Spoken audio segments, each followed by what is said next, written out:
ছোট দিদিভাই এখানে মিক্সচার মেশিনে চাল গুঁড়ো করে নিচ্ছি, যেহেতু এখন ঢেকুর ব্যবহার সেরকমই হয় না, প্রচলিত নেই, তাই মিক্সচার মেশিনে গুঁড়ো করে নিচ্ছি।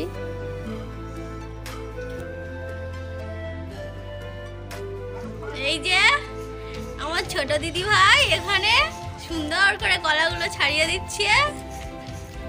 এই যে কলার সাথে চিনি নিয়ে নিয়েছি আর সুজি নিয়ে নিয়েছি, এটাকে ভালো করে মেখে নেব।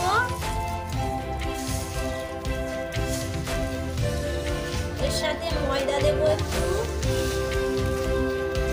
আর চালের গুঁড়ো দেব, নারকেল দিলাম,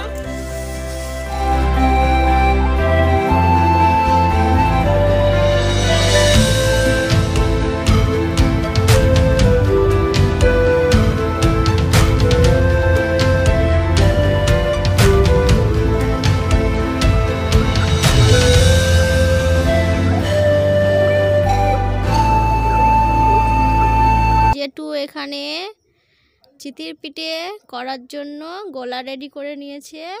গ্রামের লোকেরাও অনেকে এটাকে বুকচাবড়াও বলে থাকে। আপনারা কিভাবে জানেন এই পিঠেটাকে অবশ্যই কমেন্ট করে জানাবেন। এই যে জেঠু এখানে সুন্দর করে দিয়ে দিচ্ছে। এই চারখোলা পিঠে হলো, এই ঢাকা দিলাম, এই উনুনে কাঠ দিলাম, এই জ্বলছে।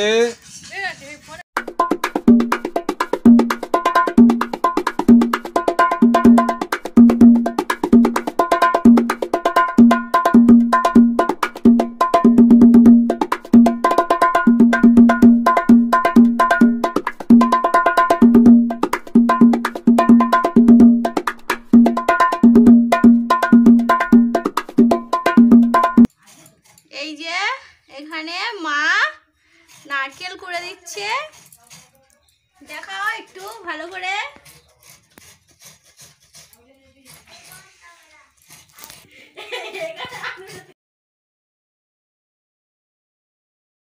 এই যে এখানে নারকেল ছাই মেরে নিচ্ছি, সুন্দর করে লাল লাল করে ভেজে নিচ্ছি। এখানে অল্প একটু গুড় দেব,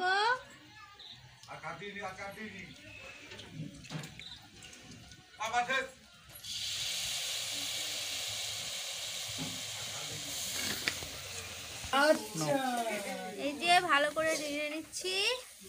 এটা পাটিসাপটা পিঠের জন্য রেডি করছি।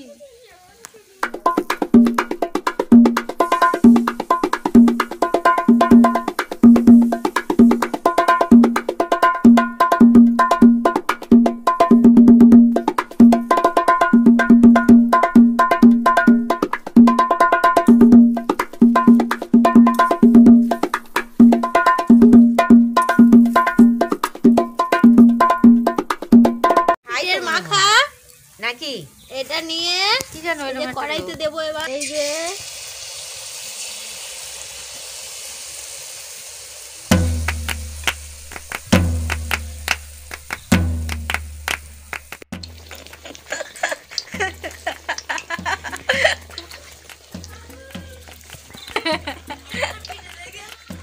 আমার মা বাবা এখানে, আমরা সবাই মিলে এখানে পিঠে বানাচ্ছি।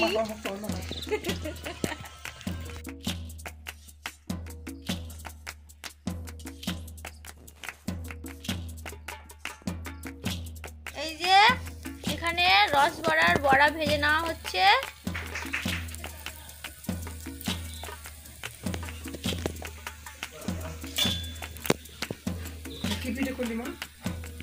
রসবড়া মা ছাড়ছে, ওদিকে বাবাও বসে আছে।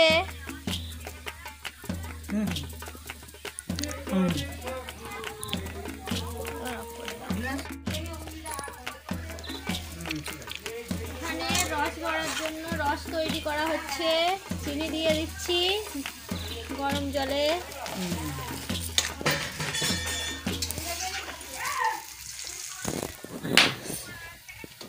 যে বড়াগুলো সুন্দর করে লাল লাল করে ভেজে নিয়ে পাশের হাঁড়িতে চিনির রস বানানো হচ্ছে, ওখানে দিয়ে দেওয়া হবে। বড়াগুলো লাল লাল করে ভেজে নিয়েছি, এবার এগুলো একটু তেলটা ঝরিয়ে নেব।